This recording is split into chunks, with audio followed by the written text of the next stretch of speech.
नमस्ते दोस्तों, स्वागत है। आज हम एक ऐसे विषय पर बात करेंगे जो बहुत ही रोचक और डरावना भी है, H5N1 वायरस का फैलना। ये क्या है, कैसे शुरू हुआ और सबसे जरूरी, क्या हम इसके लिए तैयार हैं? चलिए पता करते हैं। सबसे पहले H5N1 वायरस आखिर है क्या? इसे बर्ड फ्लू के नाम से भी जाना जाता है। H5N1 एक तरह का इन्फ्लुएंजा वायरस है जो मुख्य रूप से पक्षियों को प्रभावित करता है, लेकिन कभी-कभी इंसानों को भी संक्रमित कर सकता है। ये कोई मामूली फ्लू नहीं है, ये इंसानों के लिए जानलेवा हो सकता है। अब तो बात थोड़ी गंभीर हो गई, है ना?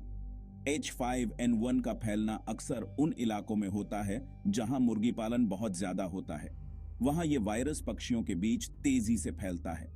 कभी-कभी ये उन इंसानों को भी लग जाता है जो इन पक्षियों के नजदीक रहते हैं। लेकिन सबसे डरावनी बात यह है म्यूटेशन। इस वायरस में म्यूटेट होने और एक इंसान से दूसरे इंसान में फैलने की क्षमता है। अगर ऐसा हुआ तो यह दुनिया भर के लिए एक बहुत बड़ा हेल्थ संकट होगा। तो हाल ही में यह फैलना कैसे शुरू हुआ? खबरों के मुताबिक मुर्गी फार्मों में H5N1 के मामले बढ़े हैं, जिसके बाद कुछ इंसानों में भी यह देखा गया। हेल्थ अधिकारी इस वायरस पर कड़ी नजर रख रहे हैं ताकि म्यूटेशन का कोई संकेत मिले तो तुरंत कार्रवाई की जा सके। ये एक टाइम बम की तरह है जो या तो निष्क्रिय कर दिया जाएगा या फिर फट जाएगा। अब बड़ा सवाल, क्या हम तैयार हैं? सच तो यह है कि हमारी मेडिकल तकनीक और बीमारी नियंत्रण में बहुत तरक्की हुई है, लेकिन फिर भी म्यूटेटेड H5N1 हमारे लिए एक बड़ी चुनौती हो सकता है।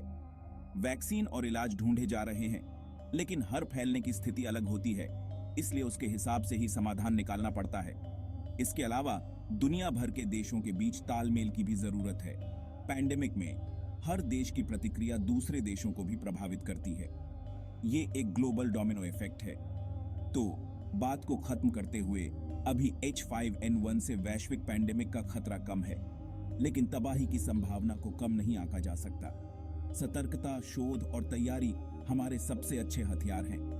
याद रखें, संक्रामक रोगों की दुनिया में सिर्फ प्रतिक्रिया करने से काम नहीं चलता, बल्कि आगे रहना जरूरी है। जानकारी